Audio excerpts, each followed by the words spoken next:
Good afternoon, and thank you for being here. Today I'm joined by Dr. Joseph Canner. He's got some updates he's going to share with you all from the Department of Health. He'll be up in just a few minutes. Did want to start by talking about a trip I made to Lake Charles this morning to meet with Calcasieu Parish officials as well as officials from Lake Charles and Sulphur. And we talked about the efforts related to Hurricane Laura, interrupted by and exacerbated by Hurricane Delta, as you all know.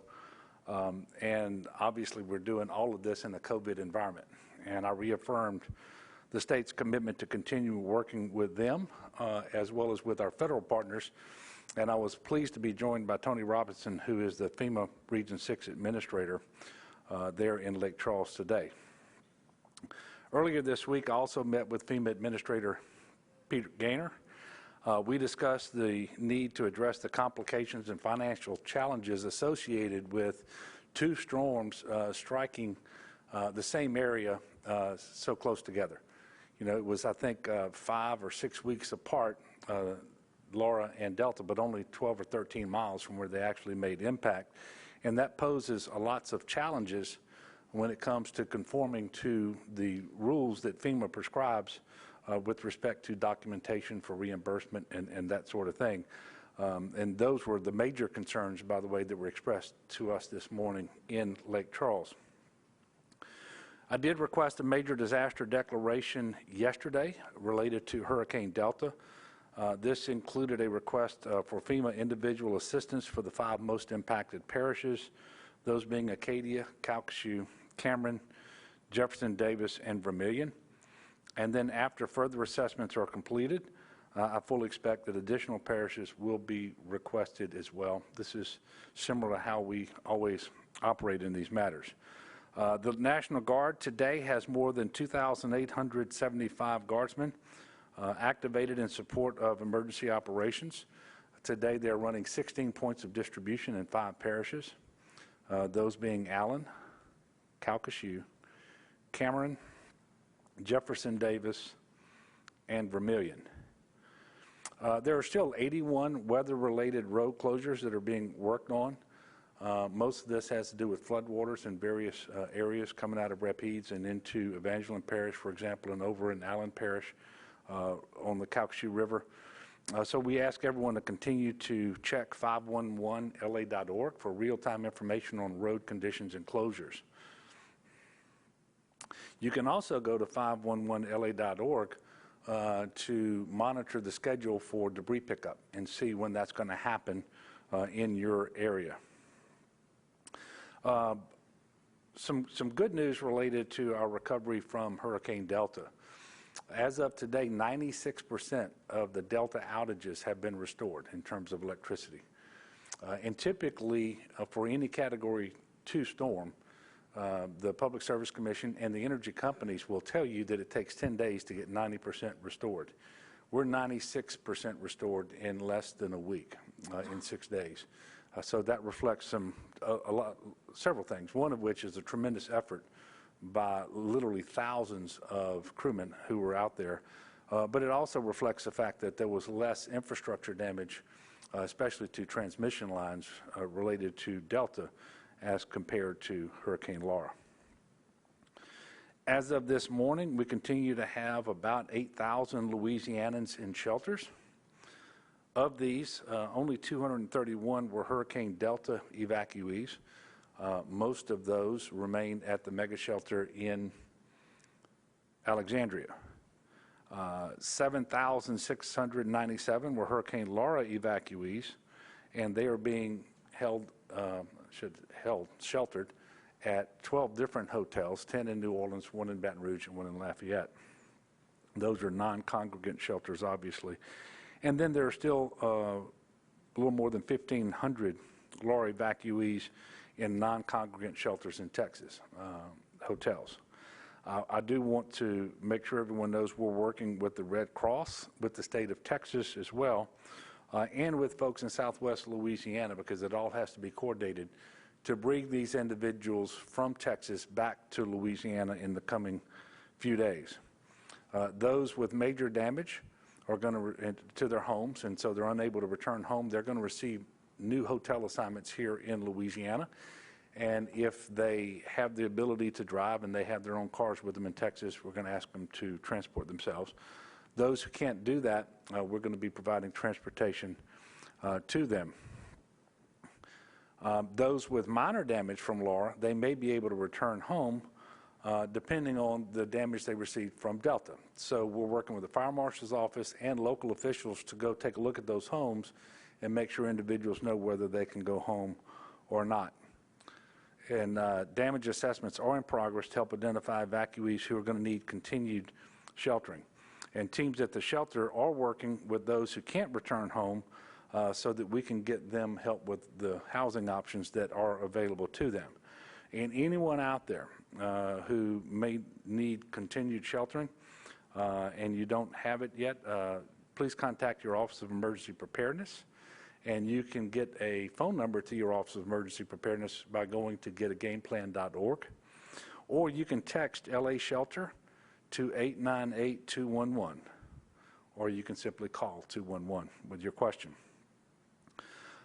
We know that recovering from these storms, and especially doing so in a pandemic, is not just a physical challenge. It can be a mental challenge as well, and an emotional challenge.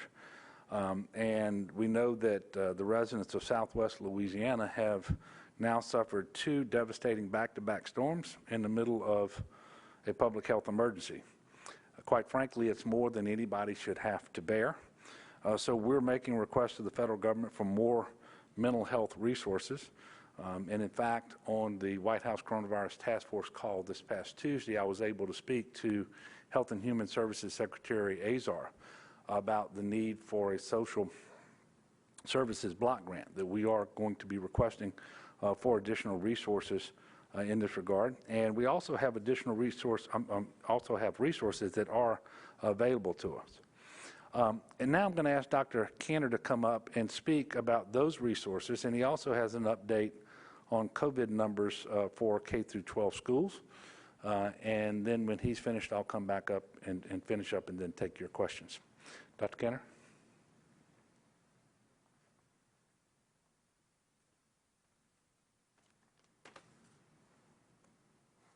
Afternoon. Thank you, Governor. Thank you for leadership, and thank you for mentioning mental health in this.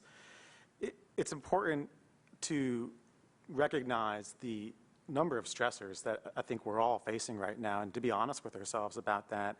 COVID, we're now in our eighth month of the outbreak in Louisiana, and that's challenging. It's challenging with the stress, and certainly knowing people who have gotten sick or have dealt with it, or healthcare workers who have very challenging jobs.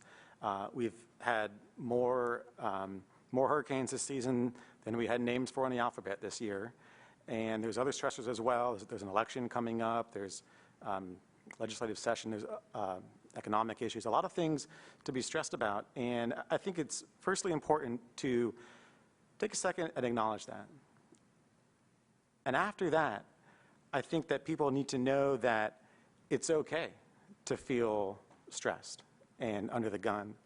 Not only is it okay, it's entirely natural and expected. And in fact, if you didn't feel any of that right now, that would be probably abnormal. I certainly feel that way on a number of days. I can tell you without a doubt, all of my colleagues that I know feel that way as well, and I would venture to guess that is the same for everyone out there. It's okay to feel that way. These are unprecedented times, and Louisiana, as the governor said, has had more than our fair share of hardship this year. It's not fair, but that's what it is, and it's okay to feel that way. We all do. That isn't to say that it's not a good idea to get some help if you think you need it, and to know what the resources are. And there are good resources out there. So I wanted to share two of them now in hopes that people know about them, and maybe if it's not something that you need right now, maybe your family member does, or maybe a friend does, and it might help to pass on information. First is a 24-hour 1-800 call line called the Keep Calm Hotline. This is operated by the health department. It's 100% free, 100% anonymous, 100% confidential. It allows you to speak with a counselor, to talk through anything that you want to without any charge or any concern that your name might get out somewhere. It's a really good resource, and again, it's 24 hours a day. And the phone number for that is 1-800-310-7977. I'll say it one more time, 800-310-7977. Again, totally free, 24 hours a day, and easy to use, no judgment at all. And the other resource is a nice text line if you prefer to chat with someone. And to reach that, you just text reach out, all one word, REACHOUT, to 741-741. And that's reach out, one word, to 741-741. Again, 24 hours a day, free and confidential. And it's okay to use these resources. I've used them before in my life. Most of people that I know have used some type of mental health resource before. I'll tell you, it's probably abnormal if you don't feel that way right now. It's expected, it's normal, and people should know that there's good help available, either for you or for a friend or loved one. The other thing I wanted to talk briefly about is COVID in our K through 12 schools. And I'll share some data that was updated on the COVID dashboard yesterday, like it is every Wednesday. And also, I'll say, in general, the numbers that we're seeing are fairly encouraging. And that fits in with what we're seeing in other states as well. There's been a decent amount talked about how across the country, thankfully, we are not seeing large centers of transmission in the K through 12 environment that some people feared. And that's, number one, very thankful. And number two, particularly in Louisiana, goes to the credit of educators, teachers, principals, administrators who have worked really hard over the past 4 or 5 months to make for a safe educational environment. They're doing a really good job, and they should get a lot of recognition and credit for that. It's not been an easy job. So as of yesterday, I'll let you know that there's been a total of 495 cases of COVID in K through 12 students and 1,063 cases in faculty and staff in schools. Again, those are not numbers to ignore, but they've not been indicative to us of massive spread that I think some people feared, and we're very thankful for that. I'll also say that the early warning system that the Department of Health is implemented in conjunction with the Louisiana Department of Education is going very well. We have over 2/3 of schools across the state enrolled in this right now. That's really encouraging. We expect to have more enrolled in the next week or so. And what this system does is allow a school to have visibility on any outbreaks that might be brewing within their 4 walls. Because sometimes schools don't get all the information. Sometimes an individual might be in the hospital. Sometimes a family might not communicate immediately with the school. Sometimes the family doesn't know exactly what to communicate, what type of lab or test a person had, when exactly it was, and what it really means.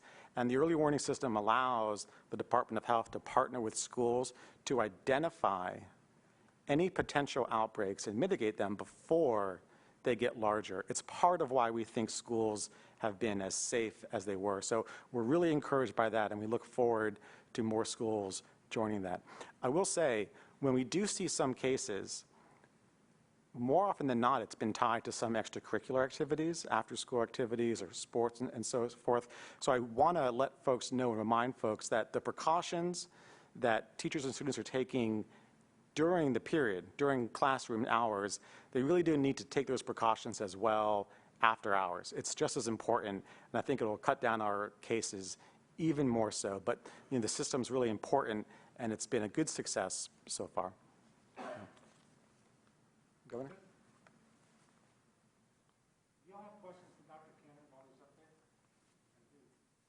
Yes, sir. Yeah, if you can speak more about mental health, because we've been through this for months, and the pandemic isn't going anywhere anytime soon. And it's a lot of COVID overload for people.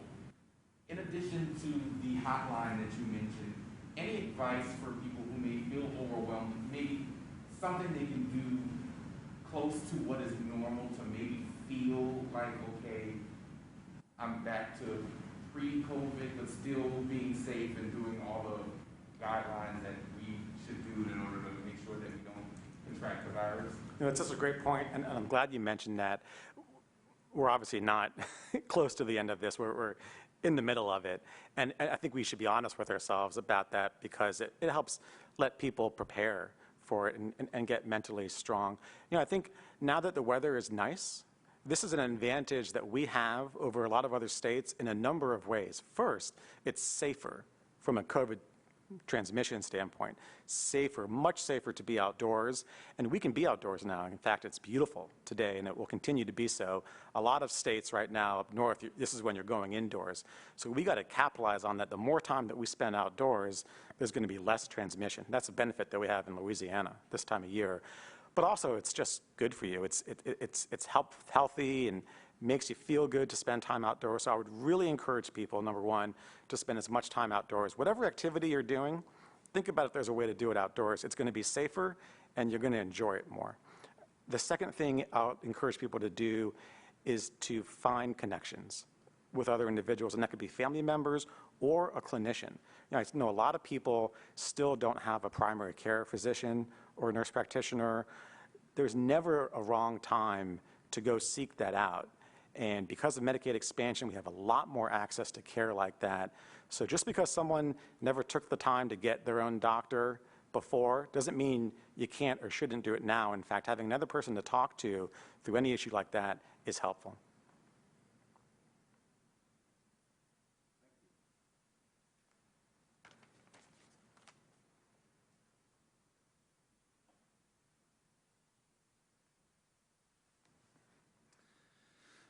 Thank you, Dr. Canner. And with respect to COVID, today we are reporting 823 new cases. We are also, very sadly, reporting 12 new deaths. The death total is now 5,507. The 823 new cases we're reporting today were on 26,284 tests. I can tell you that we also are reporting 566 COVID inpatients across the state. And with respect to cases, positivity, inpatients, we basically over the last couple of weeks have plateaued. We're not in a great place. The good news is we're not getting worse. We're not in a surge right now as we're seeing in many states across the country, especially those a little further north. But at the same time, our numbers haven't been depressed down to where we hoped they would be at this time. Obviously, the lower the numbers get, the easier it is to absorb a surge, and the more time you have to take corrective action in order to flatten the curve again before you lose the capacity to deliver health care. But having said that, I am very thankful that we've gone through Labor Day, that we've had K through 12 schools start up, higher ed start up, and 2 hurricanes with all the attendant preparations, immediate response, and recovery operations, and thus far haven't had a third surge in Louisiana. There's a lot of expectation in the scientific community around the country and around the world and in the medical community that this winter is going to be very, very challenging all over the country and including here in Louisiana. Obviously, the key there and the reason why I believe we're not reporting a surge at the moment is because of the mitigation measures and restrictions that are in place. And, you know, a lot of times, and it'll happen in the school context, you just talked about it, but it happens in just about every context as we go through time and we do better. A lot of people say, well, now that we're doing better, why don't we shuck those restrictions and get rid of these mitigation measures? Well, because those are the reasons why we're doing better. And without them in place, we're going to do much worse. And that is especially true if COVID is on the upswing around the world and around the country as it presently is.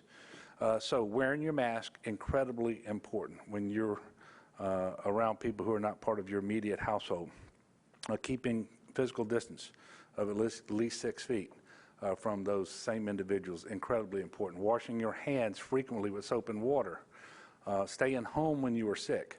And certainly being very mindful that there are those out there who are more vulnerable to this disease than others, and trying to protect them as much as possible. And then speaking directly to those individuals, whether you're 65 and older, whether you have a comorbid underlying health condition like hypertension, heart disease, kidney disease, and so forth, really make sure that you understand that there really isn't a safe crowd for you. and you need to be very, very careful. And one of the things that's being reported, and this was discussed by Dr. Birx on Tuesday with the White House Coronavirus Task Force call, many more cases than previously thought are arising from relatively small informal gatherings, typically at someone's house or in someone's backyard, or you have a party where it's a birthday party, a baby shower, or a barbecue for somebody or whatever, because you typically invite small numbers of people. You know those people really well. They're probably neighbors or close family members or very close friends, and there's just this irrational assumption that if I know someone well, they can't have COVID. Well, that's obviously not true, and there's a outsized degree of transmission coming from those settings. And so we've been asked to remind people of that. And any time you're around someone who is not part of your immediate household, even if that person is your mother or your father, your grandparents, whoever, please make sure that you are wearing a mask and that you are physically distancing. Obviously, COVID remains active, and we're entering flu season as well. You all know that earlier this week, I and a couple of my cabinet members went to Our Lady of the Lake in North Baton Rouge and got our flu shot. It is extremely important, especially this year, even for people who typically don't get the flu shot, or maybe they've never gotten the flu shot, to do it. It is safe, it is convenient, it is either free or low cost, and so we're encouraging people to do it, and in fact, it is safe for people 6 months of age or older. And obviously, we don't want to have a significant flu season while we're dealing with COVID-19, because they put demands on the same portion of our healthcare delivery system. And it just would not be a good thing to have our hospitals dealing with high numbers of flu cases and high numbers of COVID cases, many of which in the early days could be confused, by the way, and so forth. So we're asking people to make sure that you get your flu shot this year. And, you know, there are a number of myths around the flu shot. You're not going to get the flu from taking the flu shot. You're not going to get COVID from taking the flu shot. Getting the flu shot isn't going to prevent you from getting COVID either. But you know, it is safe, it is effective, it's the best way to protect you and your family against strains that are predicted to be the most common for the year.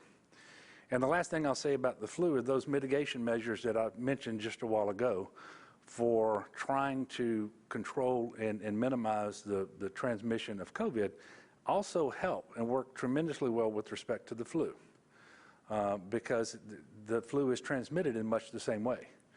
And so we encourage people to do that, and if they will, we will see the lowest number of COVID cases, but also the lowest number of flu cases, especially if the mitigation measures are accompanied by the vaccine. And we can all look forward to the day when the COVID vaccine is available, or I should say vaccines are going to be available for us. You can get your flu shot at your local pharmacy or your doctor's office. Starting today, the Office of Public Health is holding its annual flu vaccination clinics across the state. These will be no cost. You can find out more at ldh.la.gov/fighttheflu. Today is the last day to respond to the census. That caught some people by surprise because of some action taken by the Supreme Court earlier this week.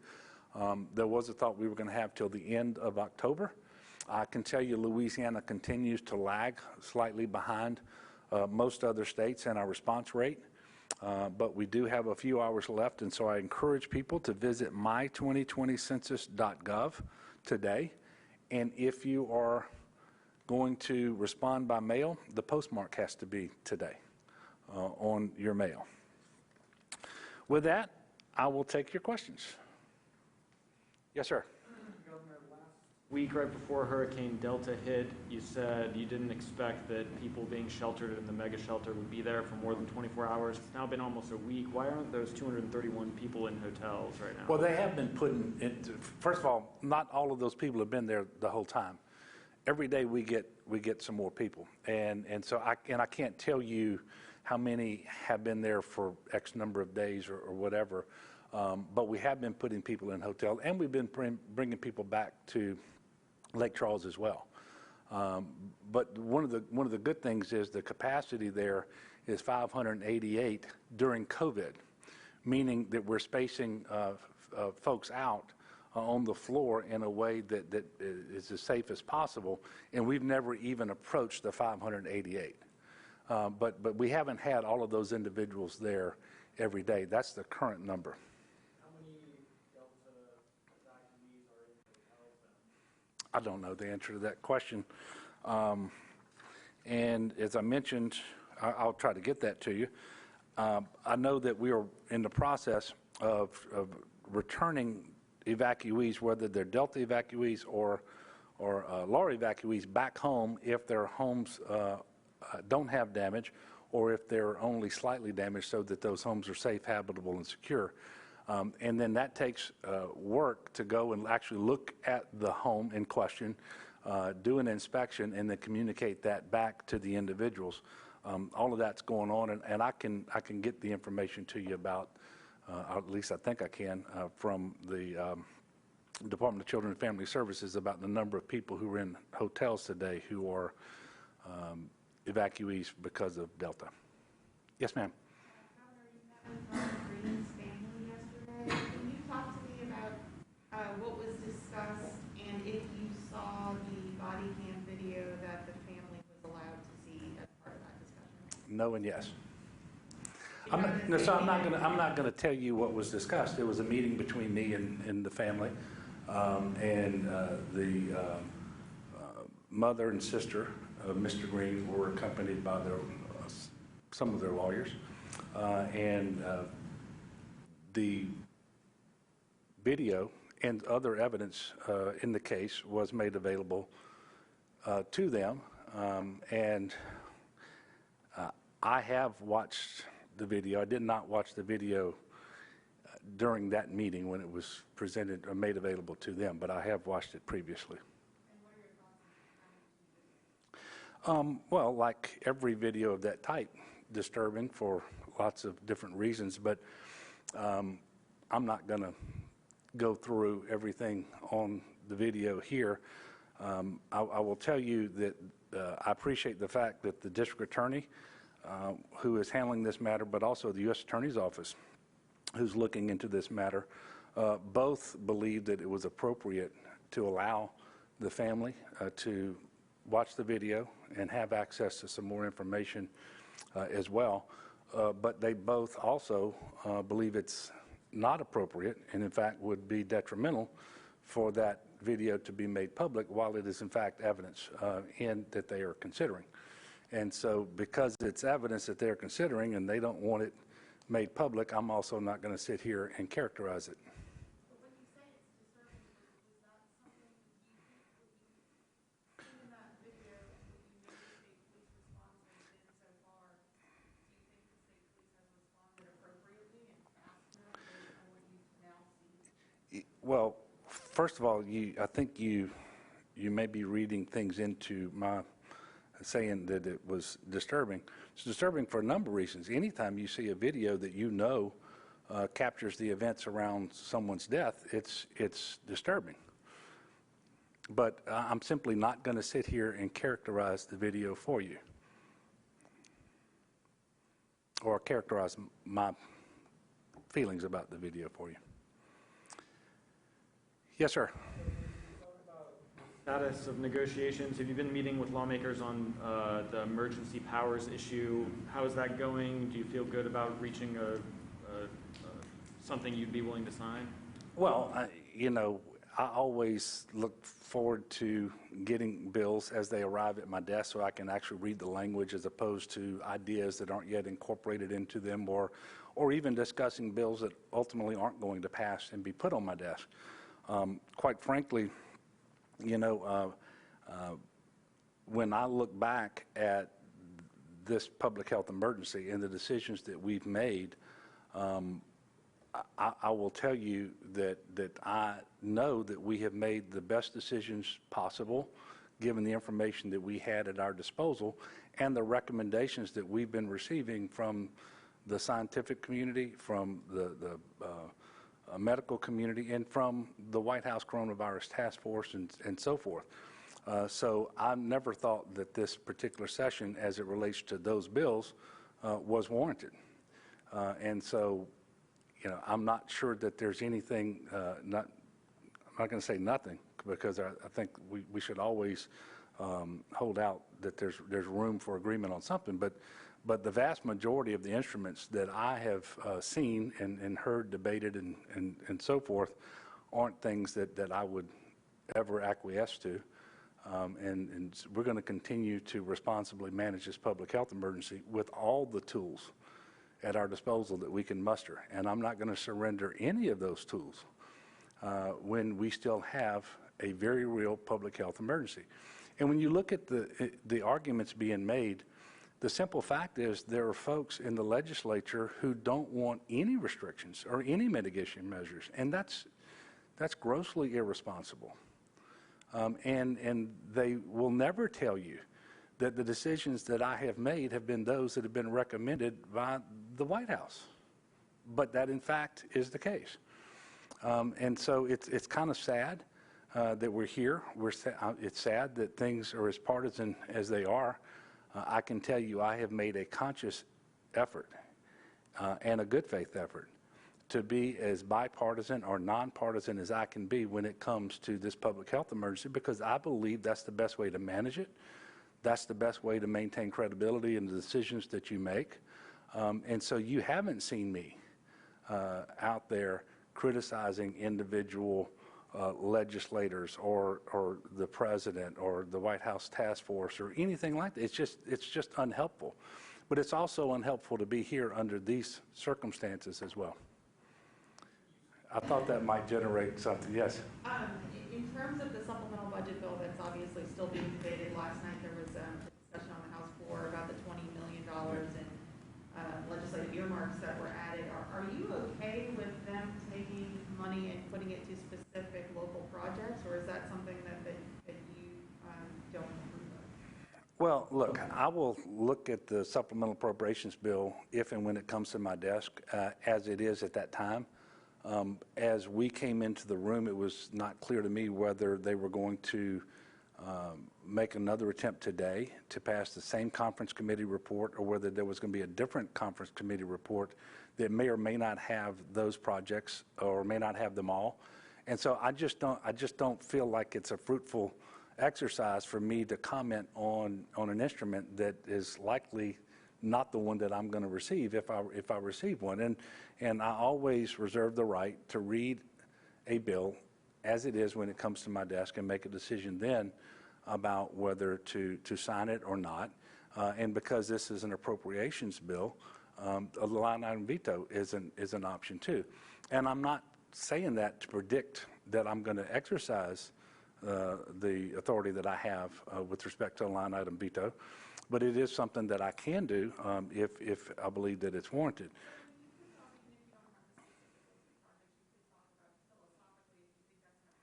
Yeah.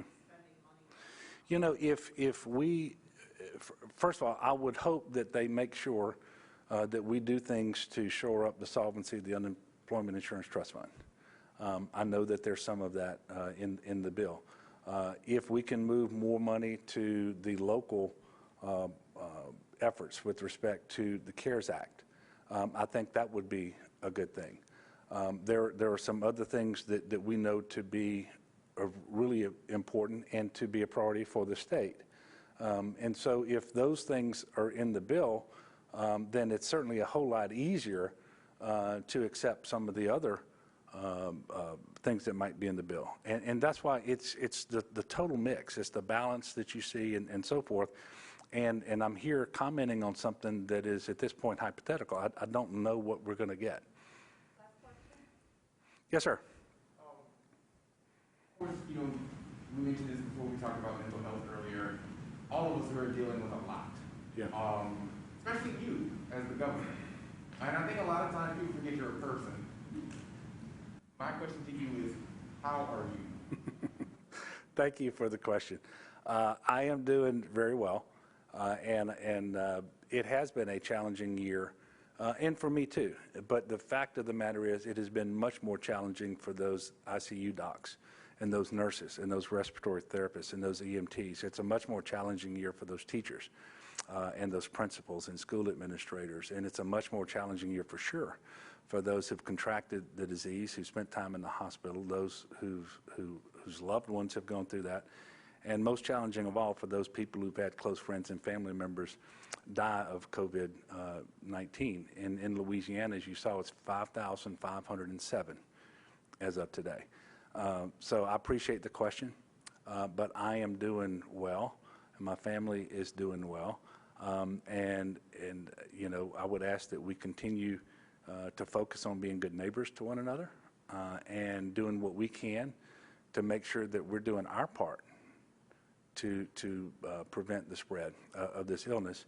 And I do hope that individuals out there will not be tempted to cope with this and to ease whatever anxiety they have or emotional distress they have by minimizing the threat posed by COVID-19, or certainly not by denying COVID-19 altogether. We know that happens with respect to some people, but it is not a reasonable thing to do in light of the overwhelming evidence about how contagious this disease is and how deadly it is and the impacts that it's having across the state and across the country. And so I know that is a coping mechanism, but that's one that's not beneficial to us, because then we end up with behaviors that actually result in more spread, not less. And we all need to do our part, and we need to make sure that we're embracing these mitigation measures, that we're being good neighbors, and that we work our way through this. And I am very much looking forward to the day when I don't have to have a press conference and talk about COVID-19 and tell you how many people we've had die in the previous 24 hours. I've been doing that for 8 months, and I've never come out and given a zero. So we still have a lot of work to do here, around the country, and around the world. And we just need to be realistic about that.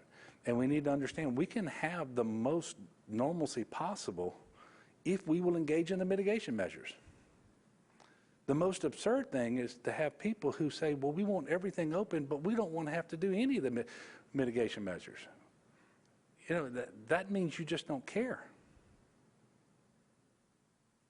And that's not representative of a majority of people in Louisiana. In fact, I will tell you it's a distinct minority, but they're loud. You know, and we just need to be good neighbors. We need to be good Louisianans, and we're going to get through this. And we need to continue to lift one another up in prayer. Thank you all so much. Christina, we'll see you when? Next Thursday. We're going to try to get back on a weekly schedule, so we hope to see you next Thursday. If something happens and we need to address you before then, we'll let you know. Thank you all.